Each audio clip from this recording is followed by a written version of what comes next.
베스트셀러 여러 권을 써내신 김하중 장로님이라는 분이 계셔요. 이분은 외교관이야. 특별히 중국 대사. 중국이 미국 다음으로 중요하잖아요. 이런 중요한 자리에 대사로 가려니까 아무나 보내겠어요? 그러니까 아주 유능하시고 좋은 분이에요. 그런 분이 김하중이라는 분이 계시는데 이분이 장로님이에요. 이분은 외교관으로 최장수 중국 대사를 역임했고 통일부 장관도 하셨어요. 김하중 장로님이 쓰신 책들 중에 하나님의 대사 1, 2, 3편이 있고 또한 사랑의 메신저 이런 책들을 썼어요. 읽어보면 한마디로 너무나 경이롭다는 거예요. 뭐가 경이롭느냐? 누군가를 만나러 가기 전에 기도를 하면 하나님께서 그 사람에게 전할 꼭 맞는 메시지를 주신다는 거예요. 이렇게 유능하고 똑똑하고 머리가 든 것도 고시 합격한 사람이잖아요. 똑똑하신 분이야. 근데도 만나러 가기 전에는 기도를 합니다. 기도를 하면 하나님께서 만날 사람과 대화할 메시지를 딱 주신다는 거예요. 그러니 이것보다 더 정확한 게 어디 있어요? 더 감동을 주고 사람의 마음을 끄는 게 어디 있어요? 그 장로님은 하나님의 음성을 어떻게 듣는지 참 궁금합니다. 그런데 그 외에도 수많은 목회자와 선교사들을 비롯한 그리스도인들은 하나님의 음성을 들었다 하고 그것을 통해 귀한 일들을 많이 일어났음을 간증하는 분들이 많아요. 그렇다면 하나님의 음성은 어떻게 들을 수 있는 겁니까? 어떤 성도분이 잘 안 들린대. 왜 안 들려요? 아니 말씀을 지금 설교 말씀을 듣는데 뭐 핸드폰을 틀거나 아니면 어디에 누가 집에다가 뭘 냉장고에다 뭘 넣었는데 그게 어떻게 됐나 이런 생각을 하는데 하나님의 음성이 나에게 들릴 수가 없어요. 중요한 건 뭐냐면 자세와 태도가 먼저 잡혀야 돼요. 왜냐하면 내 마음에 교만이 있기 때문에 하나님을 받아들이는 준비가 안 돼 있어요. 그러면 하나님의 음성이 들릴 수가 없어요. 그러니까 먼저 하나님은 우리에게 음성을 들리고 내가 사랑하는 자라면 뭐부터 하시냐면 하나님이 교만부터 꺾으시고 교만을 꺾으시기 위해서 뭐가 필요해요? 내가 스스로 겸손해지면 고통이 안 다가오는데 내가 하나님께 당하면 나에게 고통이다. 그러니까 하나님 앞에 음성을 듣기 위한 첫 번째 거는 뭐냐? 내 고집, 내 교만을 낮출 줄 아는 훈련이 되었어요. 근데 그건 어느 때 이루어지냐 하면 보통 고통을 많이 그래서 이런 말 있잖아요. 눈물 젖은 빵을 먹어보지 않은 자하고는 인생을 나누지 말아요. 왜? 그 부자 청년 보세요. 내가 어릴 때부터 다 율법을 지켰나이다. 내가 영생을 얻으려면 어떻게 하여야 할까요? 하고 예수님 앞에 왔어요. 이 말은 뭐냐면 자랑하려고 한 거예요. 율법을 다 지키면 영생 얻을 수 있죠. 이거 나 다 지켰어요. 이 얘기하려고. 근데 예수님은 그가 부자이기 때문에 자동적으로 할 수 있는 거 말고 부자들 옆에 보면요. 운전사가 있지. 밥 해주는 신모 있지. 뭐 옷 다려주는 분이 있지. 심지어는 운동을 할 때, 게임을 할 때 아빠가 다 얘기해요. 부하들한테. 야, 내 아들 게임하니까 요번 게임은 내 아들 편히 이기도록 해. 이게 무슨 말이에요? 이게 다 조작이 돼가지고 너무 잘하실 거야. 아무튼 조작이 돼가지고 그런 아이가 무슨 실력이 있겠어요? 다 세상이 다 내 건 줄 알지. 그러니 하나님의 음성 들을 수가 없어요. 그러니 하나님의 뜻대로 살 수가 없어요. 어렸을 때부터 그래서 아브라함이 100년 동안을 훈련을 받았잖아요. 갈 바를 알지 못하는 대로 가면 내가 너에게 뭐 주게 하겠어? 젖과 꿀이 흐르는 땅을 주겠다 그랬잖아. 근데 갔더니 뭐가 있어요? 가뭄이 있잖아. 그럼 어떻게 해야 돼요? 주여 어떻게 하오리까 하고 기도하고 물어보고 참았어야 되는데 어떻게 해요? 이집트 땅에 또 좋은 곳이 있다고 거기 가면 풍성하다고 글로 휘리릭 내려가죠. 그럼 뭐예요? 하나님의 그 음성을 듣는 그 믿음보다 먹고 살고 어떻게 하면 그쪽으로 가면 귀만 그건 뭐예요? 그러니까 내려가서 뭐 붙어요? 고난당하는 거야. 계속 고난당하는 거야. 자기 아내를 팔아야만 되는 상황 가운데 처해져 있고 고난당하는 거예요. 아이는 그렇게 얻고 싶은데 얻어지지 않고 이런 고통을 겪고 나서야 100년 100살이 되니까 100살이 될 때 하나님이 드디어 약속의 아들을 주셨는데 그 아들이 17살 될 때 하나님께서 네 아들 바쳐라 하니까 어떻게 했어요? 당장에 그 다음날 아침으로 아들을 바치러 모리아산.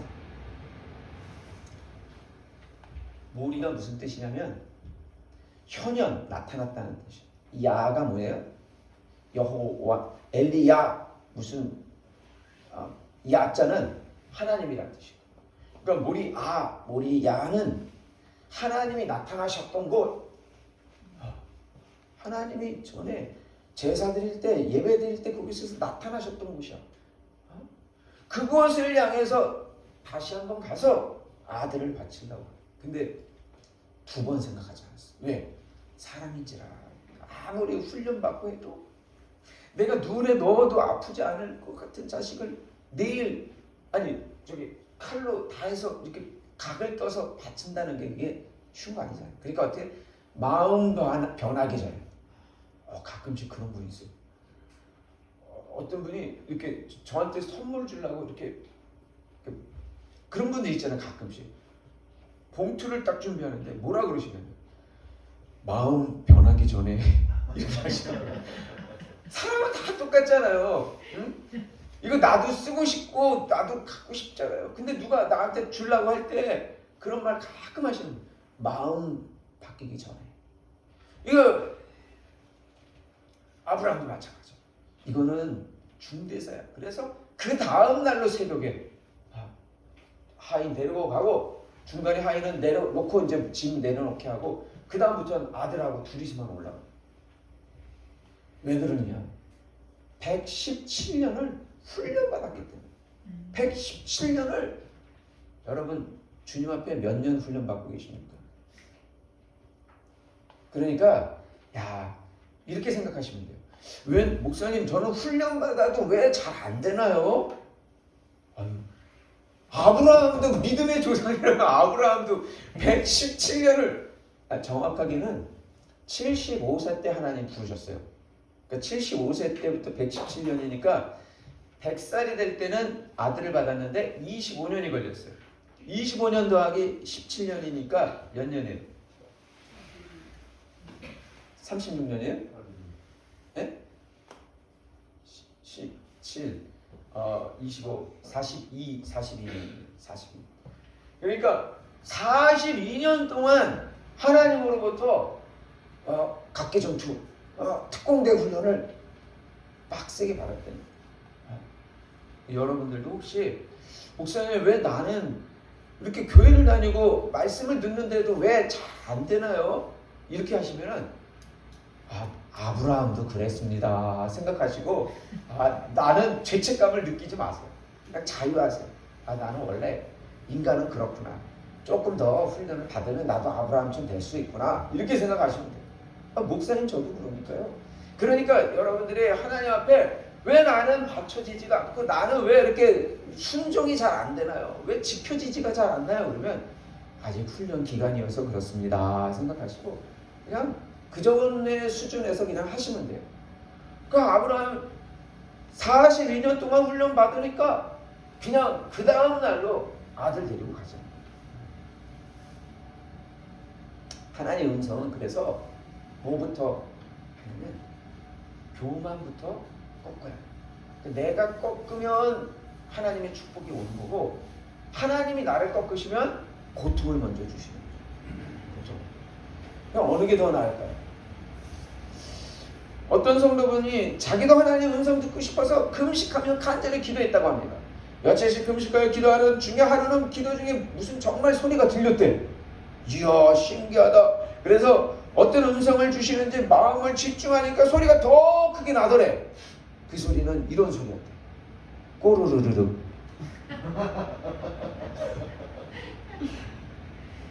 금식을 많이 하니까 하나님 음성 듣겠다고 금식을 너무 했기 때문에 배가 고파서 뱃소리가 나요. 그런 소리라도 들어보세요. 이 우리가 어디 산 꼭대기 멀리 가는 그 과정 가운데 어떤 분은 곧바로 가는 분이 있는데 어떤 분은 쭉쭉쭉 다 거쳐갔다는데 왜 나는요 왜 이렇게 머리가 나빠서 다 쭉쭉쭉 다 힘들게 거쳐서 가나요?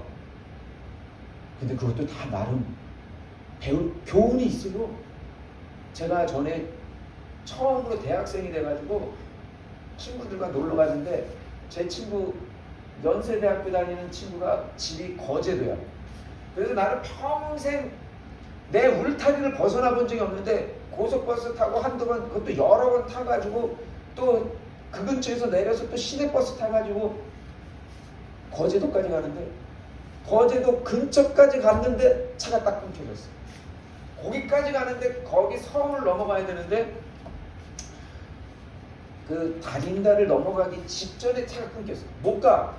어떻게 했냐면 거기에 파출소 그러니까 지금을 하면 공산당이 넘어오지 못하도록 그 있잖아요. 그거 군인들이 세워놓은 그런 검문소 초소 거기서 들어가가지고 생 메고 들어가서 저기요. 그래서 거기서 군인들하고 경찰인가 군인들하고 같이 잤다는 그 얘기를 친구들한테 한 친구는 또 고려대 나왔어. 똑똑한 두 친구가 그 고려대 친구는 벌써 하루 전에 도착해가지고 그날 놀고 제가 그 다음날 아침에 그 집을 갔더니 내가 이렇게 해가지고 뺑뺑 돌아가지고 그 검문소에 들어가서 잤다. 그리고 이제야 온다 그러니까 고려대 다니는 친구가 씩 웃으시. 왜 씩 웃을까요? 아이고 바보 왜 그거를 그렇게 못하고 왜 그걸 다 거치고 그것도 집 앞에서 그 앞에서 또 잠을 남의 초소에서 불편하게 자고 와. 나처럼 이렇게 했으면 빨리 왔어. 이런 뜻이겠죠. 그런 웃음으로 저를 웃어. 그 당시에는 제가 잘 저에 대한 이 컨트롤 정신을 관리하는 걸 모르니까 저 스스로도 아이고 나는 바보 이렇게 생각했다는 거죠. 그러니까 여태까지 그냥 바보 같은 인생을 살아온 것 같아요. 오만. 근데 지금 생각해보니까 왜 나는 그때 해석을 제가 뭐랬잖아요. 사건의 두 중에요. 사건을 보고 해석하는 게 더 중요하다고 그랬어요. 해석. 물꼬는 사건이 일어나도 물꼬를 이쪽으로 트느냐 이쪽으로 트느냐에 따라서 이 사건이 위로 갔다가 아래로 갔다 마음대로 할 수 있다고 했어요. 그러잖아요. 뉴스 가짜 뉴스 꼭 그러는 말을 맞죠. 똑같은 사건이 일어나는데 왜 저쪽에서는 좌라고 그래. 근데 그 똑같은 사건을 가지고 왜 이쪽은 우라고 그래. 이거 보셨죠? 정치도 다 무슨 싸움이냐면 프레임 싸움, 프레임, 틀 싸움. 그 프레임은 다 뭐예요? 해석이야. 그러니까 성경도 다니엘서도 항상 그러잖아. 해석이야 해석. 어? 성경도 계속 우리한테 가리키시는 하나님의 뜻은 예수님이 하시는 말씀. 그러면 가난한 자는 뭐라고 그래요? 복이 있다. 역전을 시켜버리잖아요. 뒤집어 버리시잖아요. 애통하는 자는 뭐라고 그래요? 예수님이 복이 있다. 이게 산상수 곧 하나님 나라의 백성의 모습이다. 이렇게 니네들이 하나님 나라를 살면 그곳이 천국이다. 그 기준을 가르쳐준 법이잖아요. 산상수훈은 십계명과 구약의 계명과 같은 신약의 하나님 시민의 법이란 말이에요. 그 법의 첫 번째가 뭐예요? 가난한 자는 복이 있다. 이걸 모르니까 어떻게? 이걸 모르니까 왜 나는 가난해요? 교회를 다니면서도 그러니까 인생이 항상 어둡게 살 수밖에 없어. 하나님의 복을 빨리 받아들이고 사건이 더 중요한 게 아니라 그 사건을 보는 해석을 잘함으로 인해서 물꼬를 너는 왜 가난하게 무능하게 이렇게 못나게 살았느냐 이쪽으로 틀어놓은 거를 해석을 탁 이쪽으로 틀면 복이 좀 이야 애통하는 자는 복이 있대. 왜 복이 있는 거예요? 애통하는 자가 슬픈 일이 많은데 목사님 그런 걸 아세요? 내 마음을 이렇게 할 판인데 왜 그게 복이에요? 뭐라고 그러시냐면 하나님이 세상이 위로를 주는 그 위로가 없어서 슬프지만 너희는 대신에 하나님이 위로를 줄 것 아니냐. 더 좋은 위로. 참 세상에는 잘 되는 자들에게 붙어요. 다. 응? 잘 될 때만 붙어. 강한 자에게 약하고 약한 자에게 강해. 그러니 얼마나 나에게 내 마음 같은 사람이 어디 있어. 내 부부 사이에, 부모와 자식 사이에 그렇게 사랑하는 자식도 내가 원하는 마음대로 안 해주잖아. 그러니까 우울하게 살 수밖에 없는 거야. 어떻게 하라는 거예요? 세상에 너에게 위로를 안 줘도 그 대신에 너에게는 그렇기 때문에 하나님의 위로가 있지 않냐. 그래, 이 좋은 천국을 당장 한 번뿐인 인생을 왜 누리지 못하느냐. 그 이유가 그거다. 그러므로 물꼬를 틀 줄 아는 해석의 능력, 이게 신앙의 본질이다. 아멘. 그런데 꼬르륵 나빴는데 하나님은 이렇게 특별한 은사를 받은 분에게만 음성을 들려주시는 게 아니라는 거예요. 그 훈련 과정 가운데 꼬르륵 소리도 날 수 있고, 그러다 보면 계속 기도하다 보면 하나님 음성을 들을 수 있어요. 하나님은 우리에게도 누구에게나 말씀하신다는 거예요. 왜? 하나님의 본 구조를 알아야 돼. 왜 내 귀에는 안 들리나요? 구조를 몰라서. 하나님은 성품이 뭐예요? 인간은 구조가 그래요. 어디 아프리카 가나 몽골에 가나요? 사람의 옷은 딱 요 모양으로 되어 있어요. 팔 두 개 나요. 근데 강아지 옷은요, 팔 두 개만 내놓을 수가 없어. 사람의 옷이니까 딱 두 개나. 그 구조를 알면 내가 어떤 옷을 만들지가 왁구가 그냥 쫙 짜여져. 쉬워. 하나님의, 우리가 신앙의 생활에서 마찬가지야. 하나님의 구조를 알면 아주 쉬워. 자, 하나님의 성품 첫 번째. 하나님은 태초부터 뭐 하셨어? 세상을 뭘로 만드셨어? 말씀. 빛이 있으라 하니까 빛이 있고, 그래서 보기에 좋았다고 칭찬하셔. 하나님의 성품이 뭐라는 하면 처음부터 세상을 만들 때부터 하나님은 말씀하시는 분이었단 말이야. 그러면 말씀하시는 분이 있으면 인간은 뭐 하면 돼? 들으면 돼. 아주 간단해요. 교회에서도요, 이렇게 예배를 드리며 이렇게 기도하라고 그러면 그냥, 물론 속이 답답할 땐 부르짖으라고 그랬어. 하나님 부르짖. 그 간절함을 말해. 근데 간절함도 뭐가 있어야 되냐면 관계가 돼야 돼. 교제. 하나님과 교제가. 아니, 과부가 재판장 앞에 뭐 때문에 재판장이 들어줘? 어? 귀찮아서 들어준다 그러잖아. 그 과부가 누구한테 하는 거야? 재판장한테 상대가 있잖아. 근데 우리는 보통 기도를 어떻게 해? 하나님 아시죠? 이거죠 다 들어주세요. 전화를 받을 때 일방적으로 막 쏴봐. 그래놓고선 자기 얘기 다 하고 나서는 하나님이, 그래 네 통장번호 불러줘 말하려고 그러는데 하나님이, 아셨지 하나님 그거 주셔야 돼요. 전화기를 덮어버려. 하나님이, 야 네 통장번호 안 알려줬잖아. 이런 꼴인 거야. 우리는 다 일방적으로 하나님 앞에 기도를 많이 했대. 근데 일방적이야. 그래서 어떻게 해야 돼요? 구조를 알면 하나님은 말씀하시는 분, 우리 인간은 그래서 듣는. 그래서 이 유대교의 안식일, 하나님이 왜 세상의 첫 번째 달력을 만드셨는데, 달력이라는 것은 이렇게 날짜가 있으려면 뭐가 있어야 되냐면 쉼표가 있어요. 음악도 쉼표가 있어요. 그래야 이게 흐름이라는 게 생겨요. 시간이라는 것이 생기려면 뭐가 있어야 되냐면 이게 단절이 있어야 돼요. 끊김이 있어야 시작입니다. 근데 그 당시에는요, 이집트 노예 시대 때는 쉬는 게 없었기 때문에 매일 쉬었기 때문에 인간이 많이 죽어나갔어요. 이 쇠도요, 택시도 이 1, 2년이면 그 쇠가 닳아서 폐차를 해요. 택시들. 왜냐하면 계속해서 그건 영업하려고 돈을 벌으려고 한 거니까. 쇠도 1, 2년, 2, 3년 타면 폐차를 해요.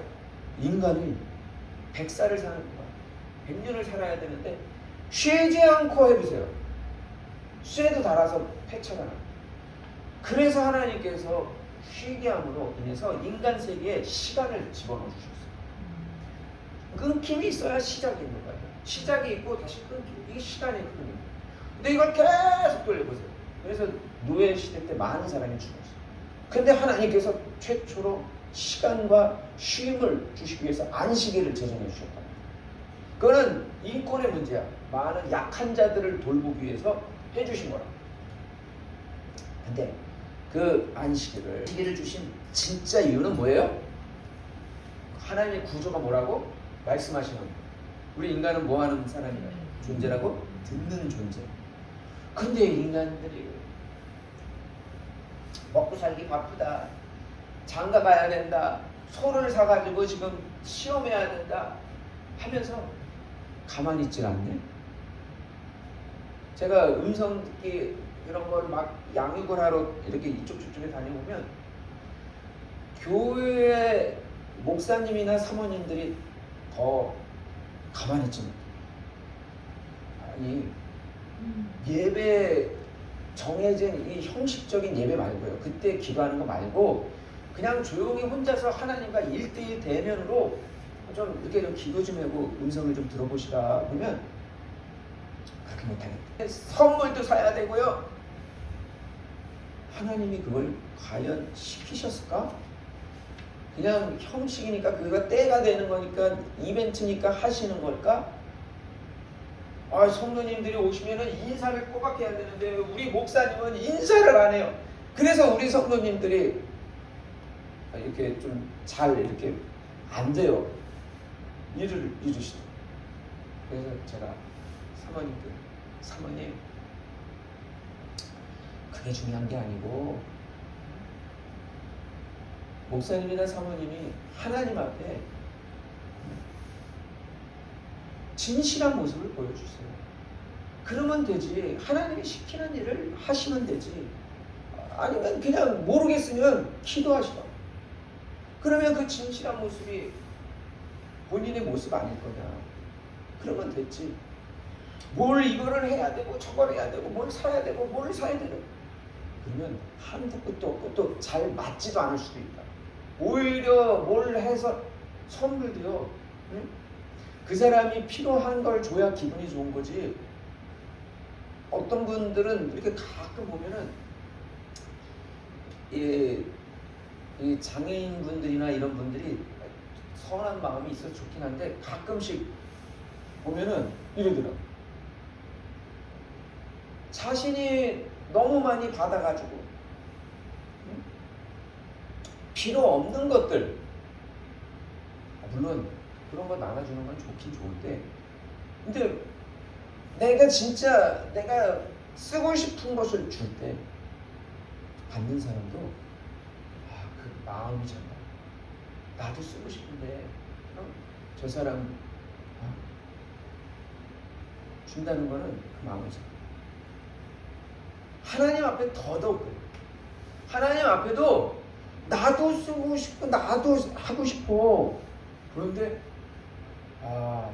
내가 쓰다가 못 쓸만한 거 쓰다가 남는 거 그냥 그런 식으로 하나님 앞에 드리는 모습들은 옛날에 그랬잖아요. 1,000원을 해도 500원을 해도 옛날에는 다리미질을 해서 헌금함에 넣었다고. 그게 뭐예요? 내 마음을 정성을 보여주려고.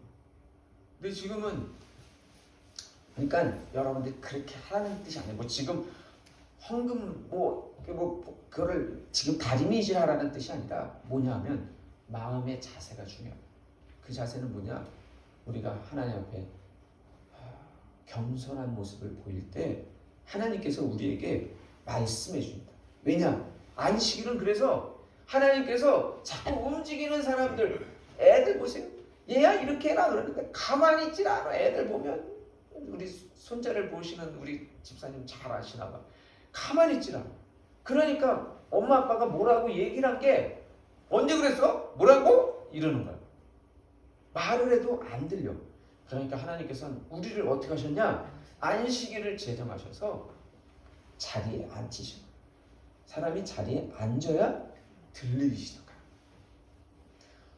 그런데 제가 저번에 얘기했던 그 부천의 목사님 얘기했죠. 본인이 잘못한 걸 알아.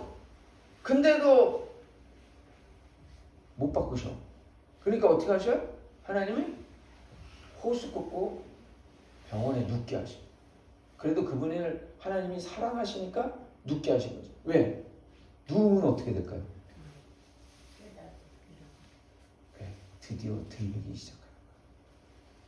누우면 들리기 시작해. 앉으라고 했더니 가만히 앉지 못하니까 아직도 혈기가 있어가지고 아직도 뭐가 있으니까 그냥 앉아있으면 원래 하나님께서 적당한 수준이에요. 이게 눕게 하는 거와 뛰게 하는 것 사이에 적당한 수준이 앉아있는 거잖아요. 그러면 앉아있다가 잠깐만 앉아있다가 그냥 나가서 걸어서 또 다시 활동하면 돼요. 근데 그 앉아있지를 못하니까 어떻게 하셔? 아예 그냥 호수 꽂고 눕게 하셔. 그 자전거를 타야만 되는 그거를 안 되니까 그러니까 아예 눕게 하시죠. 그러고선 세상 떠나기 전까지 그 목사님이 얼마나 많이 하나님 앞에 회개하고 하나님과 대화를 나눴겠어요. 그래서 저는 그 목사님이 그래도 복이 있다. 이 산상수훈의 기준에 보면 그분은 하나님이 사랑하신 분이다 생각이 들어요. 왜냐하면 눕게 하셔서 듣게 하셨으니까. 근데 진짜 복 없는 분은 뭐냐 하면 하나님이 계속 부르시는데도 뭐예요? 앉아있을 수 있고 아직도 허리는 아프지만 움직일 수 있는 사람, 또 앉아있을 뿐만 아니라 쓸 재정도 있고 친구들도 많고, 그러니까 어떻게 친구가 많고 쓸 재정도 많으면 어떻게 가만히 있지 못하죠. 써야지. 그러면 앉을 수가 있어요? 막 돌아다니다 보면 하나님의 음성이 안 들려요. 얘야 쉐마 이스라엘, 이게 무슨 뜻이에요? 들으라 이스라엘아. 계속 하나님께서 쉐마 이스라엘, 쉐마 이스라엘. 성경을 보면요 앞과 끝까지 거기다가 쉐마 이스라엘이 되게 많이 나와요. 하나님께서 계속 들으라 이스라엘아. 근데 움직이는데 어떻게 돼요? 하나님께서 그래서 사도행전에 보면 사도 바울은 하나님의 음성을 들었어요. 뭐를 어떻게? 사울아 사울아 내가 어찌하여 나를 핍박하느냐. 어느 때 들었어요? 눈 멀 때. 다메섹에서 기독교인들을 잡으려고 경찰 데리고 가서 잡으려고 공소장 들고 와가지고 잡으려고 하는 그 순간에 빛이 탁 비쳐가지고 꼬꾸라질 때 땅에 엎드려서 눈이 가려져가지고 비늘이 씌워가지고 움직이지 못할 때 들린 소리, 그 소리. 사울아 사울아 내가 어찌하여 나를 핍박하느냐. 그러고서 나서 어떻게 하셨어요?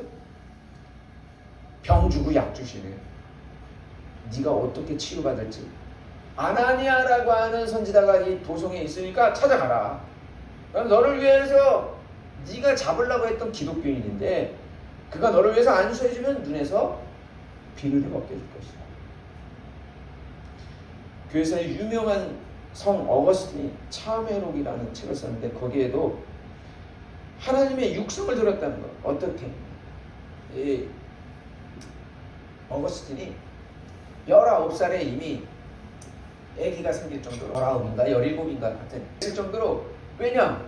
아버지가 큰 무역하는 부자였거든 그 당시에. 그러니까 항상 그래서 이 어거스틴은 어렸을 때 19살 17살 때 그때부터 하라는 공부는 안 하고 술집을 많이 들어 다녔다. 그래서 이제 나중에 이제 한 30 넘어서 이제 좀 인생이 조금 고달파지고 생각이 좀 있을 때 진탕 지난 어젯밤에 먹고선 아침에 늦게 일어나는데 갑자기 벽 너머에서 어떤 음성이 들고 읽어라, 집어서 읽어라 하는 음성이 들렸어요. 그래서 그냥 눈앞에 있었던 그렇게 모니카가 엄마가 눈물 뿌려서 아들을 위해서 기도를 했다. 그러니까 읽지도 않는 성경책이 머리맡에 있었어요. 근데 집어서 읽어라 하는 소리 들려서 아무거나 그냥 뚝 펼쳐서 읽었는데 그때 로마서 13장 13절. 하필이면 또 왜 그게 걸려? 그러니까 이게 하나님의 계시죠. 뭐라고 그랬냐? 낮에와 같이 단정히 행하고 방탕하거나 술 취하지 말며 음란하거나 호색하지 말며 다투거나 시기하지 말고 오직 주 예수대로 옷 입고 정욕을 위하여 육신의 일을 동하지 말라. 이 말을 딱 하필이면 그 많은 성경 중에 이걸 우리가 딱 펼쳤는데 이게 나오는 바람에 이것을 보고 이 어거스틴은 인생이 바뀌었어요. 그것을 계기로 그는 그리스도인이 되었고 초대교회 최고의 교부이자 학자가 되어서 지금도 성 어거스틴 하면은 고백론, 도성론 하여튼 이따만한 두꺼운 책, 신학생들 골치 아프게 만드는 책, 이따만한 책을 만든 장군. 그런데 이 교회의 중요한 정신적 기준을 제시해 주신. 자, 그렇다면 하나님의 음성을 듣는 것이 어떻게 가능할까? 하나님께서 이렇게 집어들어라 이렇게 말씀하시는 것들은 흔치 않아요. 육성으로 들려요. 대부분의 성도님들은 하나님의 육성을 평생 한 번도 못 들어보는 분들도 많아요. 들었다는 분들도 한두 번 있지만 우리 안에 내주하시는 성령님이 계시기 때문에 굳이 육성으로 들려주실 필요가 없는 거예요. 그러므로 어떤 사람이 상습적으로 하나님의 음성을 귀로 육성으로 들었다고 하면 좀 의심해 봐야 돼. 그런 음성은 하나님의 음성이 아니라 마귀의 음성일 수 있고 또는 자신의 원해서 생기는 소리일 수도 있어요. 그것을 하나님의 음성으로 착각해서 그거를 따르게 되면 때로는 마귀에게 이용당할 수가 있어요. 하나님은 굳이 목소리로 우리에게 들려주실 필요가 없어요. 육성을 듣는다는 것이 무슨 말이냐? 말하는 사람의 성대가 진동해서 공기를 울려서 이게 전파를 통해서 우리 뇌의 청각신경을 통해서 들어오는 거예요. 이렇게 복잡한 절차를 걸치고 우리 귀에 육성, 사람의 소리로 들려주는 것보다 하나님이 우리 마음 안에서 그냥 마음으로 알려주시는 게 훨씬 더 빨라. 모든 것은요, 간단한 것이 진리일 가능성이 더 높아요. 복잡한 것들은 그렇다고 마음에 그러고 또 머리에 떠오른다라고 다 하나님의 음성은 또 아니야. 생각에는 크게 세 가지 원천이 있어요. 첫째는 자기 자신에서 나오는 게 있고, 또 둘째는 마귀에게 나오는 것이 있고, 셋째 하나님에게서 나올 수 있어요. 그러니까 하나님에서 나오는 생각일 수 있으면 다행인데 이게 내 생각인지 마귀의 생각인지. 그래서 이 말씀을 이런 생각을 구분하려면 영적인 성숙이 필요해요. 어떻게 그거를 알아요? 그럴 수 있어요. 그런데 방법이 있어요. 그걸 위해서 음성을 듣기 위해서 꾸준히 기도하다 보면요 어느 순간에 탁 득도가. 제가 그랬잖아요. 제가 방언 받으려고 중학교 1학년 때 갔는데 수련회 갔는데 이 교회가 낮에와 같이 이렇게 단정하지 않아. 밤에 수련회 가서 할 때는 이건 미친 돛대기 시장 같아. 막 어떤 분은 눈물 흘리고 막 부르짖고 어떤 사람은 막 이상한 소리 막 바다다다다다 막 이러고. 나는 그래서 처음에 여기 이상한 사이비 집단인가 그런 줄 알았어요.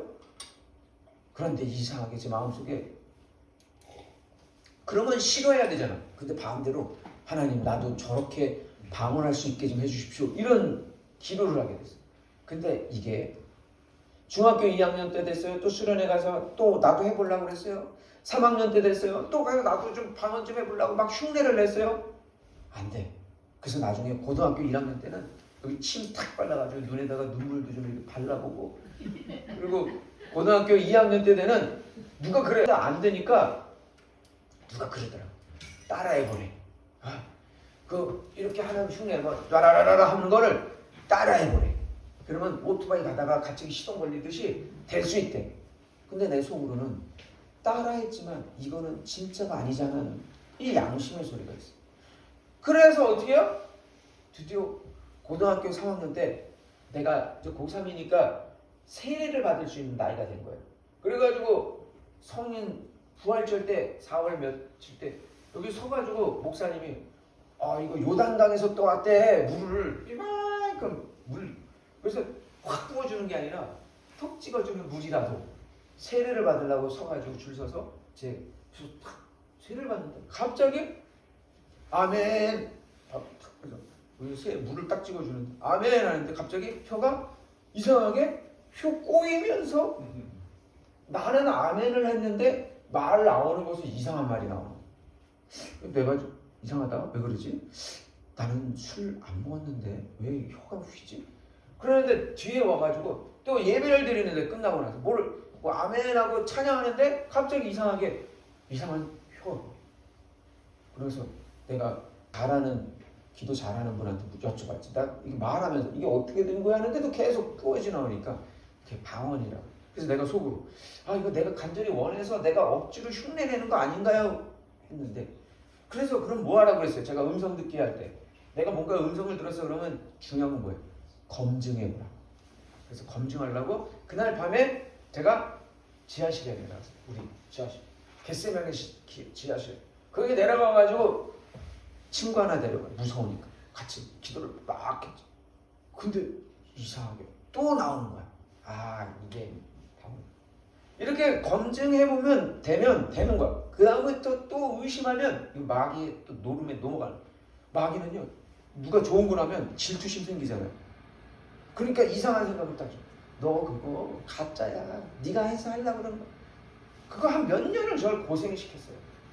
그렇지만 하나님이 검증받고 다시 검증받았으면 됐다. 그럼 그 다음부터는 해야 그 다음부터 더 발전을 할 거 아니에요. 발전을 못하게 자꾸 묻고 있으면 안 되잖아. 그러니까 지금 몇 년을 한 거야. 중학교 1학년부터 고등학교 3학년까지 5, 6년 동안 하다 보니까 방언, 영적인 은사도 하다 보니까 어느 순간에 내가 원하지도 내가 부활절 때 요번에는 내가 꼭 방언 받으리다. 그건 낮이잖아요. 낮에 왜 그런 기도를 했겠어? 밤에 수련회 때 하지. 낮에 나 받으려고 방언 달라고 한 거 아니야. 뭐만 했어? 1학년 때, 2학년 때, 3학년 때, 또 1학년 때, 2학년 때 5년 동안 수련회 가면서 나도 좀 주세요 하고 했을 뿐이지. 근데 어느 날 계속 몇 년째 하다 보니까 하나님이 때가 되니까 하나님이 그래 이제 됐다. 때가 됐다. 하나님이 알아서 그때 되니까 나도 생각 못할 때 탁 주심. 이게 영적인 비밀. 왜 나는 해도 안 되나요? 단계가 있어요. 이 컵에 물이 넘치려면 넘치기 전까지는 채워줘야 돼. 근데 여기 지금 이만큼 이제 한 몇 번 했는데 이만큼 채워졌는데 왜 안 되냐? 당연히 안 되지. 인간적인 생각으로 봐도 안 돼. 과학적인 생각으로도 안 되지. 어느 때? 조금 더해서 여기 참을 때 넘칠 때에 넘치는 거예요.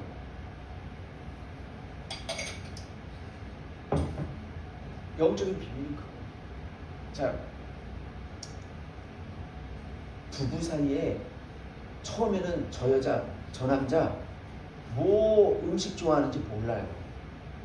근데 한 10년, 20년, 30년 같이 말하지 않아도 저 뒷꼭지만 봐도 저것이 지금 뭐 하려고 그러는가 다 알아. 지금 여러 웃으시는 분들 많은데 저게 지금 뭐 하려고 그러고 뭐 어떤 마음인지 다 알아. 이거야. 하나님의 음성을 듣고 싶으면요 그냥 꾸준히 친밀해져 봐. 가까이 있어 봐. 그러면 말하지 않아도 꼭 듣지 않아도 지금 저분이 지금 뭘 하려고 그러는지 다 알아. 심지어는 발가락이 어떻게 생겼네, 점이 어디 있는 데까지 다 알듯이 하나님의 마음을 귀로 꼭 안 들려줘도 음성을 안 들려도 다 알아요. 문제는 뭐예요? 얼마나 부부 사이처럼 오래 친밀하게 가까이 있었는지. 어떤 분은 자기 생각을 갖다가 하나님의 음성이라고 함부로 말하는 분이 있어요. 내가 이렇게 가까이 가끔씩 이렇게 보면 제가 묵상을 보내드리잖아요. 묵상을 보내드리면 묵상을 왜 보내드려요? 대체로 아멘 하면서 감사합니다 하면서 이렇게 정상적인 반응을 보이시는데 어떤 분들은 가끔 목사님 그건 이렇게 해야 됩니다. 이건 저겁니다.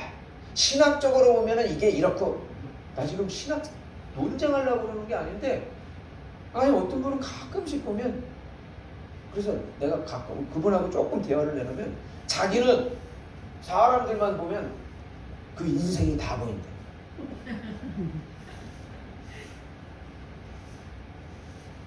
그런 분들 가만히 보면요.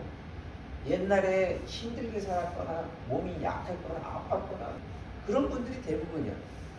그러니까 열등감이 많으니까 자기 자신을 뭘로 드러낼까? 그런 거로 드러내려고. 그런 거. 아, 그러면 그냥 당신 이걸 다 알아. 이걸 알아. 그러면 어떻게? 갑자기 관심이 집중이 되고 사람들이 자기를 이렇게 우러러 보니까 그런 맛에 근데 그게 함부로 말해가지고 그 사람의 그 해석해 주는 것 때문에 이 상대방의 인생이 다른 곳으로 물꼬를 터여지게 되면 엉뚱한 곳으로 가게 되면 사람을 운명을 조종하려고 그래요. 그런 분들 이렇게 자기의 그 조종으로 이렇게 그런 분들은 정말 위험해요. 하나님의 음성의 특징은 뭐냐면 조종하려고 그러는 게 아니라 세워주고 격려해줘. 또한 마음을 변화시켜 주셔서 내가 아직도 해결하지 못한 문제에 매여 있을 때 그걸 벗어나게 해주십니다. 오늘 본문 19장 보면은 유명한 엘리사 선지자가 아합 왕에게 나가서 하나님의 말씀을 전했을 때 그 땅에 기근이 들었어요. 나중에 다시 아합에게 나타나서 여기에 바알과 아세라 선지자 850명 갈멜산에서 영적 대결을 벌여서 누가 참 하나님인지 한번 대결해보자 그랬어요. 그들을 다 죽이고 백성들에게 하나님께 돌이키라고 한다. 야, 어느 때까지 하나님과 바알 사이에 미적미적 왔다 갔다 하느냐. 너희들이 내가 불을 내려서 지금 만약에 불이 내려져서 하나님이면 돌이키라. 엘리야가 이렇게 멋지게 의기양양하게 했다는 거예요. 근데 바로 그때 승리를 도취했을 바로 그 순간에 아합왕의 아내인 이세벨 왕비가 사람 보내요. 엘리야에게 내가 내일 너를 죽이겠다. 죽이지 않으면 손에 장을 지지겠다. 이 단순한 협박 한마디에 그 엄청난 기적을 일으켰던 엘리야가 갑자기 벌벌 떨면서 도망을 칩니다. 그래서 한참 도망가다가 40일이 걸려서 하나님의 산 호렙 곧 시내반도 남쪽에 있는 시내산까지 도착한 이야기가 오늘 19장의 배경입니다. 결국 시내산에 도착한 엘리야가 하나님 말씀을 주셔요. 엘리야야 내가 어찌하여 여기 있느냐. 11절에 그랬을 때 그가 대답을 했고 하나님께서 이렇게 말씀하셔요. 여호와께서 이르시되 너는 나가서 여호와 앞에 산에 서라 하시더니 우리 11절부터 한번 읽어볼까요? 같이 11절 12절 시작. 여호와께서 이르시되 너는 나가서 여호와 앞에서 산에 서라 하시더니 여호와께서 지나가시는데 여호와 앞에 크고 강한 바람이 산을 가르고 바위를 부수나 바람 가운데 여호와께서 계시지 아니하며 바람 후에 지진이 있으나 지진 가운데에도 여호와께서 계시지 아니하며 또 지진 후에 불이 있으나 불 가운데에도 여호와께서 계시지 아니하더니 불 후에 세미한 소리가 있는지라. 여기서 뭘 뜻합니까? 바람과 폭풍과 불을 내리는 가운데는 여호와께서 계시지 않았다는 거예요. 근데 우리는 착각을 하는 거야. 이 엘리야도 불이 내려지면 하나님이 계시니 너희들이 어느 때까지 미적미적거리냐. 불이 내려지면 하나님 계시니 하나님께로 오라 해놓고 정작 자기는 어떻게 해요? 그렇게 대단한 일을 했는데 이세벨의 그 한마디에 아이고 겁이 하나님 나 죽여주세요. 나는 살 소망이 없어요. 나 인생 내가 어떻게 더 이상 뭘 하라고 그래요. 그냥 갑자기 사람이 낭망으로 떨어지더니 그러더니 죽여달라고 그러는 거예요. 왜 그래요? 이 마귀라는 게 귀신은요 귀신처럼 사람의 약점을 알아요. 엘리야의 약점이 바로 그거예요. 공명심. 사람들 앞에서는 내가 다 때려 부실 수 있는 그 불같은 성격. 신약에 보면 엘리야의 성격은 불같은 사람이래. 인간하고 똑같아. 불같은 성. 그런데 정작 아무도 없을 때 그는 너무나도 연약한 나약한 인간이었다. 왜 그래요? 하나님의 음성 듣기가 안 되었어. 하나님의 음성 듣기를 몰랐어. 내가 이렇게 하면 하나님의 일이겠거니 하고 했던 일을 했던 거지, 하나님이 들려주신 말을 한 게 아니고 하나님께 여쭤본 적도 없어. 근데 말씀하시, 불 가운데, 바람 가운데서도 계시지 않냐고, 불 가운데서도 계시지 않고, 어떻게 불 후에, 큰 일 후에, 기적들 이 후에 동굴 가운데서 세미한 음성이 들렸던 거야. 세미. 하나님의 음성은 언제든지 소명과 평화 가운데 옵니다. 우리가 문제를 놓고 기도할 때 갑자기 어떤 생각이 떠오를 수 있어요. 그때 평화와 해방감이 느껴진다면 하나님의 음성이라고 판단할 수 있어요. 마음에 심적 부담이 있어서 순종하기로 결심할 때 마음의 평화가 온다면 그건 역시 하나님의 뜻일 수 있어요. 근데 떠오르는 생각이 어떤 해야만 된다, 아니면 분노를 심죠, 아니면 지금 안 하면 죽는다라는 어떤 긴박감이 느껴질 때는 이게 하나님의 음성이 아닐 가능성이 있어요. 특히 뭘 들었는데 이게 관계를 힘들게 만드는 음성이라면, 어떤 사람이 내게 했던 안 좋은 일이 또 자꾸 생각이 난다면 그거는 하나님의 음성이 아니에요. 봐라, 이 사람이 내게 이런 짓 했지 않니 하는 마음속에 들리면 이건 하나님의 음성이 아니에요. 악령의 소리. 관계를 깨는 것은 사탄의 음성이라고 볼 수 있어요. 특히 상대에 대해서 상대방에 대해서 판단하는 듯. 지금 저분은 저래. 저분 저 소리는 이렇게 들리면 이거는 하나님의 음성이야. 그거를 내가 시행하는 거는 마귀가 좋아하는 일을 시행합니다. 그래서 하나님의 음성은 계속적으로 귀를 기울이고 있을 때, 하나님의 때가 되면 하나님께서 우리에게 들려주신다는 거예요. 자, 그러면 하나님의 음성은 어떻게 들을 수 있는가 하면, 첫 번째, 계속 들으면 된다. 두 번째는 하나님의 음성을 들을 수 있다라는 믿음을 가져요. 왜? 하나님은 말씀하시는 분이니까 당연히 말씀하시니 우리는 들려질 수밖에 없다는 거예요. 하나님이 행동하시는 분이거나 듣는 분이거나 그러면 안 들려지죠. 근데 하나님은 말씀하시는 분이기 때문에, 왜? 태초에 천지를 만드실 때도 말씀으로 만드셨기 때문에 우리는 하나님의 음성을 들을 수 있다라고 믿어야 들려진다는 거예요. 그 다음에 하나님의 음성을 들으려면 듣기를 사모해야, 갈망해야. 이건 제가 방언 받을 때도 그랬어요. 저는 이 의심이 많은 사람이에요. 과학적으로 이해가 안 돼. 조선 이씨 효령대군파 32대선이 이렇게 나가는 조선 이씨들은 보통 의심 많고 분별하고 판단주하고 남 비판하기 좋아하고, 우리 고모들 한번 모이면은, 문중들 이렇게 고모들 한번 모이는데 가면 다들 그냥 눈이 날카로워요. 그냥 분별, 판단, 칼날 이런 것들이야 다. 저도 그래서 이 하나님 믿기가 정말 힘들었어요. 그러니까 어떤 사람이 잘 듣냐면 그냥 순수하게 그러면 그런가 보다 하고 받아들여요. 네. 아멘. 할렐루야. 우리 권사님이나 박 목사님은 하나님께서 음성 들려주시면 따지지도 묻지도 않고 그냥 가시잖아. 네. 우리 권사님도 병 많이 나왔었어요. 옆집 애가 9살짜리인데 병원에 갈 돈이 없는 집이야. 옛날에 다 학고방입니다. 어떻게 해요? 근데 저가 이 충수, 돌기, 맹장염 걸려서 터질 것 같아요. 근데 그 집 부모들이 병원에 갈 돈이 없으니까 못 보내요. 죽게 생겼어요, 여자애는. 어떻게 했어요? 권사님이 그냥 믿음으로 손을 얹으면 나으리라. 따지지도 묻지도 않고. 우리는 어떻게? 저 수술해야지. 맹장근은 응? 약 먹어도 안 되는 거야. 이거는 수술해야 되는 거지. 근데 뭔 기도야. 기도하다가 터지면 어떡하려고. 이럴 거 아니에요 우리. 그게 어떻게 따지도 묻지도 않고 그냥 손 얹고 기도해. 그래가지고 그 아이 살렸어. 네. 할렐루야. 우리 권사님 직접 들려준 거야.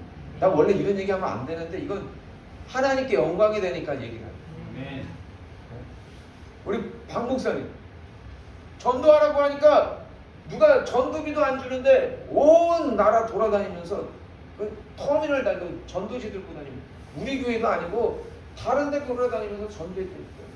전도하다가 하나님 이 전도하는데 은사를 주면 아직 다리가 있어서 걸어다니라고 해서 걸어다니지만 차가 있으면 편리하게 더 먼 곳도 가잖아. 은사가 있으면 더 편리하게 전도를 잘할 수 있으니까 하나님 나에게도 은사를 주셔서 병 고치는 은사를 주십시오. 전도 잘하게. 그래가지고 박 목사님은 병 고치는 은사 그래가지고 소문이 나가지고 그냥 벌떼처럼 목사님한테 기도받으려고 그 첫 출발이 뭐예요? 그냥 따지지도 묻지도 않고 하나님 말씀이 이루어지리라. 네. 그래가지고 전도지 돌리는 것보다 은사가 있어서 병 고치면 더 많이 전도할 수 있으니까 병 고치게 해주세요. 이거 아니에요. 그러니까 하나님의 음성을 듣는 방법은 그냥 뭐면 뭐다. 여기 뭐야 저기 뭐면 뭐가 나온다. 그냥 순수하게 따지. 그리고 또 한 가지 사모하는 사모하는 사람이 확실히 더 빨리 받아. 역시 우리 박 집사님도 전에 막 갈급하실 때 막 열심히 2시간 3시간씩 하니까 갑자기 옛날에 하다가 잊어버렸던 방언도 그냥 막 터지고 안 보이던 환상도 막 보이고 돈다발이 그냥 막 내려오는 것도 보이고 죄송합니다. 아무튼 이건 하나님께서 주신 은사니까. 아멘. 할렐루야.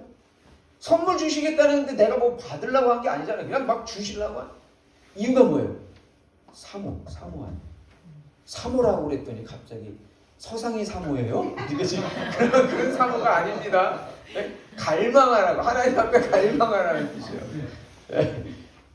그러니까 그러면 내가 사모하려고 그러는데요. 어떻게 해야 돼요? 나도 좀 열심히 하려고 하는데 방법을 알려주세요. 방법 알려드릴게요. 왜냐면은 따로 기도 시간을 내면 돼. 하나님 만나는 시간을 따로 내면 돼. 내가 삶의 루틴이 이렇게 너무 빠삭해서 바빠서 안 되면요. 따로 내면 돼. 제가 보니까 따로 내셨더라고. 그때 아침에 출근할 시간이거나 아니면 저녁에 퇴근할 시간이 내가 정한 시간에 정한 곳에 하면 그때 집중할 수가 있어요. 그때는 1시간이든 2시간이든 아니면 10분이든 30분이든 할 수 있어요. 그리고 마지막 단계. 그렇게 하면요. 진짜 신기하게 하나님의 음성이 내 마음에 들려. 그럴 때가 온다고. 그때 제가 이제 미리 말씀드리는 거예요. 여러분들에게도 들릴 때가 있어요.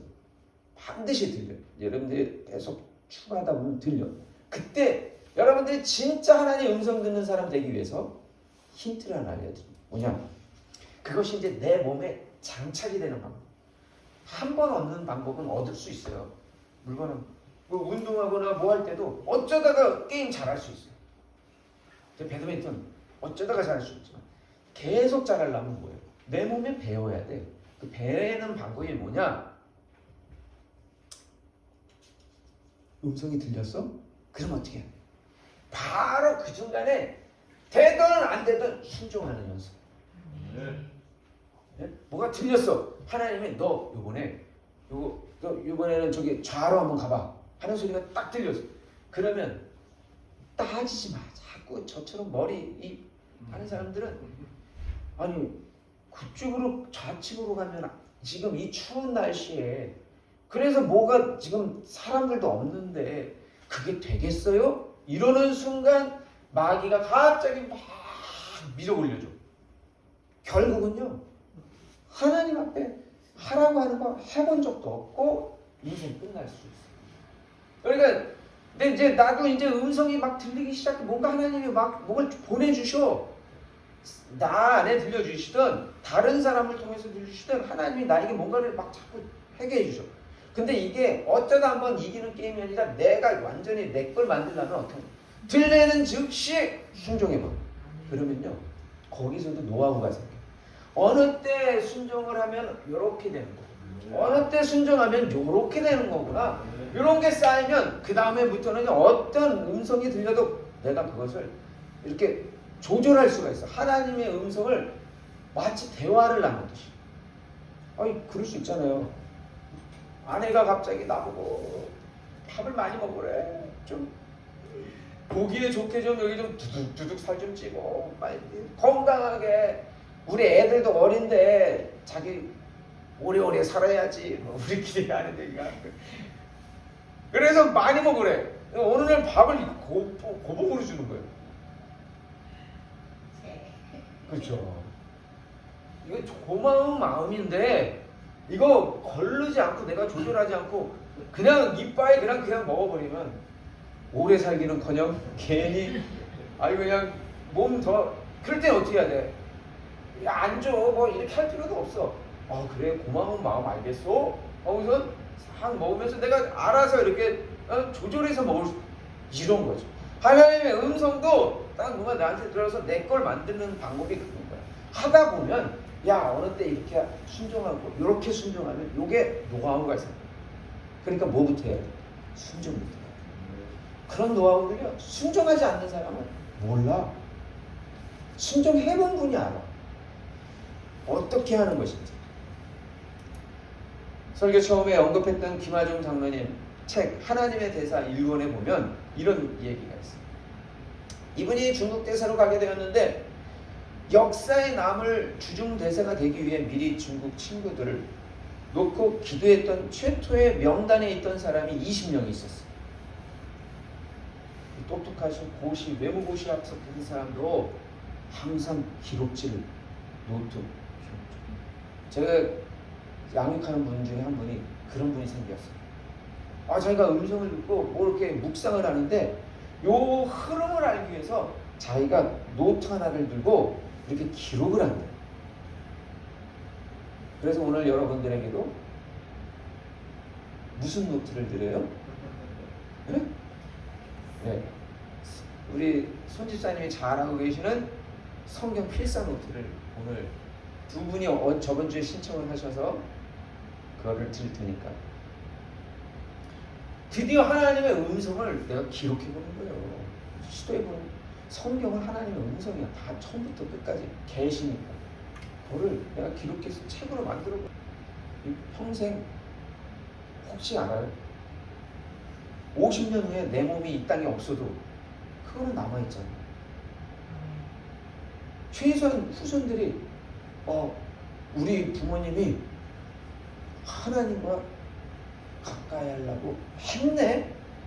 이거는 뭐 말할 필요 없어. 나 하나님 앞에 가까이 하려고 해. 이거 말할 필요 없어. 뭐로 보여주면 돼? 내 몸과 삶과 삶으로 보여주면 돼요. 아무튼 이 명단이 20명이 똑똑하신 분이 20명을 갖고 있었어요. 대사가 되었을 때 40명으로 늘어있었어요. 리스트 명단 이름이 6년 반이라는 긴 시간 동안 대사직을 수행하고 나서 통일부 장관으로 임명되어 중국을 떠날 때는 몇 명 리스트가 있을까? 이름이 80명이 있었어요. 중국 사람. 1995년 처음 만들었던 중국이동 명단에 가장 중요한 사람이 양차관이라는 사람이 있어요. 중국 사람. 주중 대사관에서 정무공사를 하고 있을 때 양차관은 중국 외교부 부국장이었어요.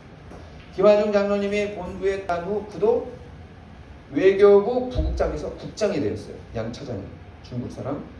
김 장로님이 차관급 외교 안보 수석 비서관이 되자 얼마 후 그도 차관으로 승진했어요. 전율이 안 오세요? 전율이 안 오세요? 기도했더니 내가 잘하는 사람을 승진시켰어요. 이게 뭐 하자는 얘기야, 하나님.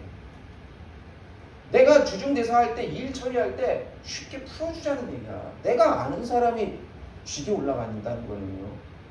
하나님이 지금 그 사람 도와주는 게 아니야. 날 도와주시는 거야. 뭐 했더니 기도. 그리고 또 중국 대사로 갔을 때 그는 외교부 차관이 되어 있었어요. 그러니 얼마나 편해요. 중국의 외교부 차관인데 내가 중국 대사로 걸로 갔어. 한국에 잠깐 왔다가 국장을 승진하고 외교로부터 자기는 그래서 파격적인 대우를 많이 받아요. 1995년이면 어느 때입니까? 아직 중공이라고 하고 뭐 아직도 그럴 때 아니에요. 근데 파격적인 대우를 어떻게 받아? 내 친구가 높은 자리에 가버리니까 이거는 막 중국은 뭐 어떤 나라예요? 관시의 나라잖아요. 관시. 법이고 뭐고 없어. 관시는. 근데 관시를 뭐로 하려고 그래? 요걸 돈으로 해결하려고 하니까 문제지. 그런데 돈보다도 더 중요해. 내 친구가 높은 직에 가 있어. 그 이상 뭐가 필요해? 돈이 필요해? 뭐가 필요해? 물론 가끔씩 선물은 사주겠지만 그런 정도의 돈의 문제가 아니잖아요. 뇌물 문제가 아니잖아요. 어떻게 된 거예요? 그가 리스트 때문에 그런 거예요. 리스트. 장로님 돕는 사람 되기 위해서 하나님이 그 양차관을 승진시켜 준 거라는 거 결론은. 그런데 2004년 중국의 양차관이 갑자기 소식이 왔는데 건강이 매우 좋지 않다는 소식이었어요. 얼마 전에 만났을 때 아무렇지도 않았었어요. 한 1, 2년 전에. 그런데 갑자기 병원에 입원했다는 거예요. 수술 받아야 한다는데 도대체 어떤 병인지는 알 수 없어요. 장로님은 그 말을 들은 날부터 하루에 몇 번씩 그를 위해서 기도했어요. 기도를 하면서 들리는 이야기는 희박 가능성이 희박하다는 거예요. 이미 수술할 정도니까 희박하다는 거예요. 그래서 장로님 어떻게 했어요? 더욱 간절히 하나님께 그 병 치유해달라고 기도했어요. 하루는 열심히 기도하는데 이런 마음이 들었대요. 그러니까 여러분 오래 하다 보면은 부부 사이에도 오래 하다 보면 말하지 않아도 저 뒷꼭지만 봐도 저것이 지금 무슨 마음으로 다 아는 것처럼 근데 상대방은 기도하는데 이런 마음이 들었대요. 저는 너무 억울합니다. 나라를 위해서 정말로 열심히 일했는데 왜 저한테 이런 병을 주십니까? 너무 억울합니다. 김하정 장로님? 마음이에요? 아니. 누구의 음성을 지금 캐치한 거예요? 자 보세요. 중풍병자를 내 친구가 들고 왔어요. 예수님이 지붕에서 내리는 모습을 보고 중풍병자는 삶이 고단하기 때문에 사람이 너무 가난해도요.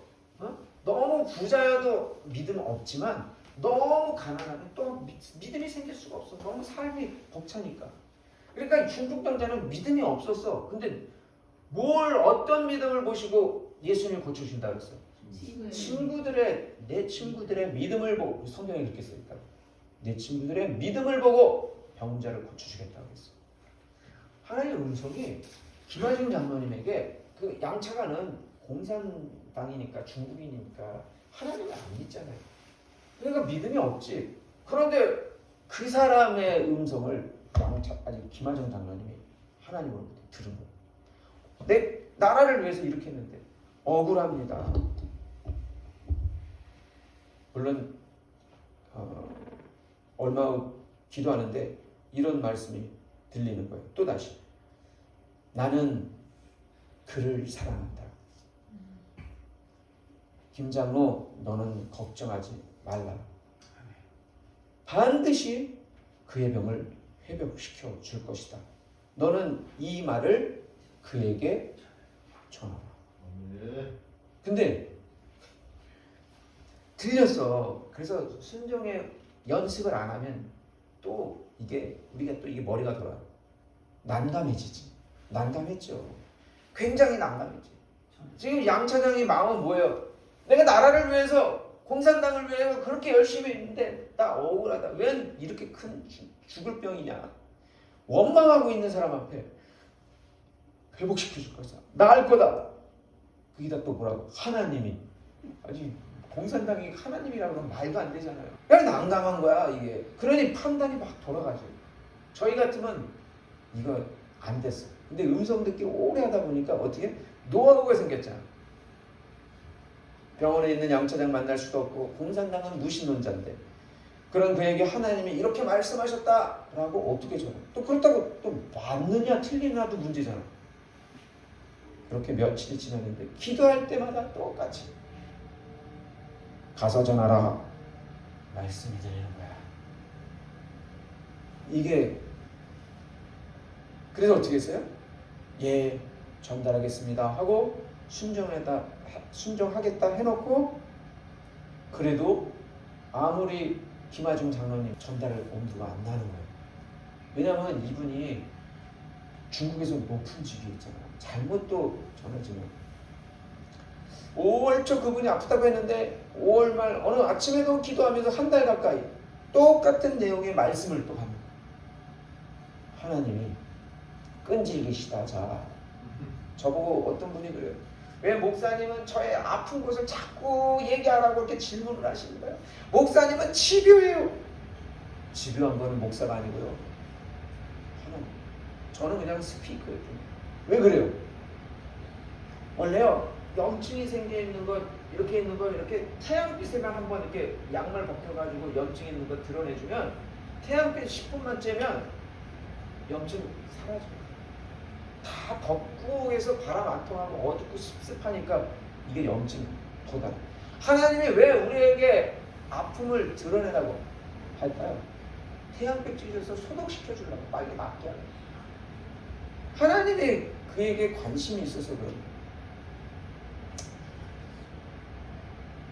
그런데 받았으나 출근하는데 갑자기 두려운 마음이 들었대요. 아, 오늘 말씀을 전하지 않으면 하나님께서 나에게 치시지 않을까? 또 뭐라고 호통 내리시지 않을까? 그래서 이분이 출근하자마자 중국어로 이런 편지를 썼다고 합니다. 제가 베이징에서 근무한 지 이제 대사로 왔습니다. 베이징에서 근무한 지도 2년 반이 되었습니다. 이거 다 중국어예요. 만일 그동안 양 차관의 적극적인 도움과 지지가 없었다면 저는 지금과 같이 의미 있고 훌륭한 대사로서의 생활을 할 수 없었을 것입니다. 그래서 양 차관은 중국뿐만 아니라 제 개인에게도 굉장히 중요한 분입니다. 저는 그동안 양 차관의 건강과 일을 위하여 끊임없이 기도해 왔습니다. 여러분들도 이거 잘 배우셔야 돼요. 이 김하중 장로님이 왜 중국 사람들한테 인정을 받았어요? 자, 양 차관을 위해서 끊임없이 기도해 왔습니다. 말하기 전에 뭘 얘기하고 있어요? 저는 2년 반 동안 양 차관의 적극적인 도움과 지지가 없었다면 지금과 같이 의미있고 훌륭한 대사로서의 일을 수행할 수 없었을 것입니다. 누구에게 칭찬 돌리는데? 양 차관. 자기 자랑이 아니에요. 그래서요. 하나님을 믿으면 뭐부터 바뀌냐면 내 자신의 성품부터 바뀌어요.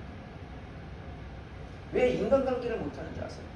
왜 하나님과 소통이 안 되는 줄 아세요? 우리가 사람하고 소통을 못하기 때문에 하나님하고 소통 안 되는 거예요. 그러니까 하나님하고 소통하려면 먼저 사람하고 소통할 줄 알아야 돼요. 사람하고 소통하려면요, 자기 자랑, 남 치는 거 누가 좋아해요? 이 장관이 보세요. 먼저 지금 좋은 소식을 전하고 기쁜 소식을 전하는데도 그 순간에도 양차관을 높여요. 내 대사관 자기가 열심히 노력한 거지. 김하중 장로님이 그것을 자기 노력으로 했음에도 불구하고 양 차장한테 돌려주잖아. 그리고 나서 하나님께 내가 당신을 위해서 끊임없이 기도했다 하니까 이 공산주의도 받아들이는 거지. 그런 노하우가 순종을 해봤어야지. 음성 듣는 걸 순종해봤어야 이런 노하우가 생기지. 어디서 세미나에서 어디서 한번 딱 들었다고 내가 다 알아. 목사님 얘기하지 마세요. 가끔씩 제가 성경 공부하자고 그러면 저보고 그래. 작은 게 목사가 뭘 다 알아. 이렇게 그런 분들 가끔씩 어떻게 해요? 어떡하냐. 이분이 내가 당신을 위해서 끊임없이 기도했습니다. 최근 양 차장께서 병에 걸렸다는 소식을 듣고 하루에 몇 번씩 양 차관을 위해서 기도하고 있습니다. 기도할 때마다 눈물로 하나님께서 양 차관의 건강을 회복시켜 주시기를 간구하고 있습니다. 그런데 얼마 전 제가 기도할 때 하나님께서 이렇게 말씀하시는 것을 느꼈습니다. 그가 나를 원망하고 있다. 나라를 위해서 참으로 열심히 일했음에도 불구하고 왜 이런 병이 걸리게 되었느냐고 정말 억울하다고. 그러나 나는 그를 사랑한다. 너는 안심하라. 내가 반드시 그의 건강을 회복시켜 줄 것이다. 저는 하나님께서 양차관을 사랑하시고 보호하실 것을 알고 매우 기뻤으며 비로소 안심이 되었습니다. 또 양차관이 받을 수술이 아주 순조로울 것이라는 것을 알고 큰 위안을 받았습니다. 아마도 빠른 시일 내에 다시 전처럼 충만한 활력을 가지고 열심히 일하시는 모습을 보게 되기를 희망합니다. 이렇게 편지를 써서 보낸 후 계속 자기가 어떻게 될지 걱정되잖아요. 혹시 이걸 받고 이게 뭐예요? 당신이 기독교인이었어요? 어떻게 될지 알았어요. 그러면 잘못하면 쫓겨나고. 그게 아직 2004년이면 아직도 공산주의 그게 영향이 많게. 그런데 열흘 후에 양천원에서 전화가 온대요. 안녕하세요. 그리고 저 어제 퇴원했어요. 할렐루야, 할렐루야, 할렐루야. 수술은 아주 잘 됐습니다. 편지를 받고 딴소리 할까봐 걱정되는데 그러는 거예요. 편지를 받고 정말 감사했습니다. 내가 가장 어려울 때 기도해 주셔서, 이런 단어가 나와. 공산당 간부에서 기도해 주셔서 큰 힘이 됐습니다. 참으로 감사합니다. 그래서 양차장님은 뭐 있어요? 할렐루야 외치면서 무릎을 꿇고 자기 또 골방에 들어가서 기도를 드린 거예요. 그리고 얼마 후에 양차관이 며칠 있다가 부인과 함께 한국 대사관 관저로 찾아왔다는 거예요. 그러면서 말하는 거예요. 대사관님이 보내신 편지를 보고 자기가 내가 살았구나 하는 생각이 들었다. 어떻게 편지를 쓰면 이런 느낌이 들까요? 믿지도 않는 분이 오히려 무신론자 막 핍박하는 나라에서 내가 살았구나 하는 생각이 들게끔 만들어줄까요? 뭐 때문에 그럴까요? 기도하고 칭찬하고 기도하고. 제가 하늘을 향해 사실 불평한 내용이 있었습니다. 그런데 편지에 그대로 쓰여 있는 것을 보고 제가 깜짝 놀랐습니다. 이거 뭐예요? 하나님이 무신론자인 양차관한테는 들려질 수가 없으니까, 본인이 교만과 뭐 그런 거로 꽉 차 있으니까 들려질 수가 없죠. 그러니까 김하중 장로님한테 내 친구가 믿음으로 하나님 구원하셨듯이 그 김하중 장로님에게 믿음으로 들려주셔서 전달이 된 거예요. 내가 그대로 씌어있는 것을 보고 깜짝 놀랐습니다. 그래서 뒤에 내가 반드시 회복될 것이라는 내용을 보고 맞을 것이라고 생각이 들었습니다. 그 편지는 제 서재의 책상 유리 밑에 끼워져 놓고 지금도 보고 있습니다. 그는 중국 외교부의 차관으로 한국에 매우 중요한 인물이었습니다. 하나님은 이미 모든 것을 다 아시고 1995년부터 2005년도까지 10년 동안 그를 위해 뭐하게 하신 거야? 김하중 장로님에게 기도하게 하신 거예요. 장로님이 양차관을 위해 몇 번을 기도했는가 하면 10년 동안 하루에 2번씩 기도해서 따져보니까 6,000번의 기도가 쌓였다는 거예요. 하나님께서는 한 사람을 위해 이렇게 오랫동안 기도한 사람이 드리는 눈물의 기도를 반드시 들으신다는 것을 깨달았다고 책에 쓰여있는 거예요. 하나님은 모든 걸 다 알고 계시고,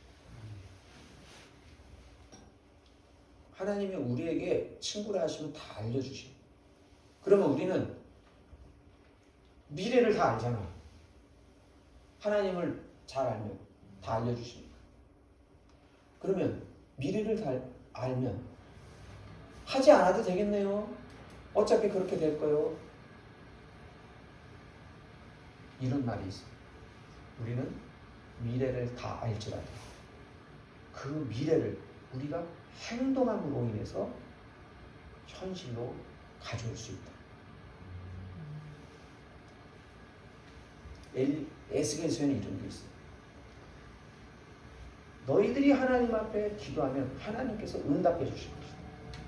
하나님이 응답해 주시는 것을 알지라도 너희는 뭐하라? 기도하라. 그럴 때 어떻게 해요? 그 하나님께서 위천상에서 보내시는 응답이 너희에게로 나타납니다.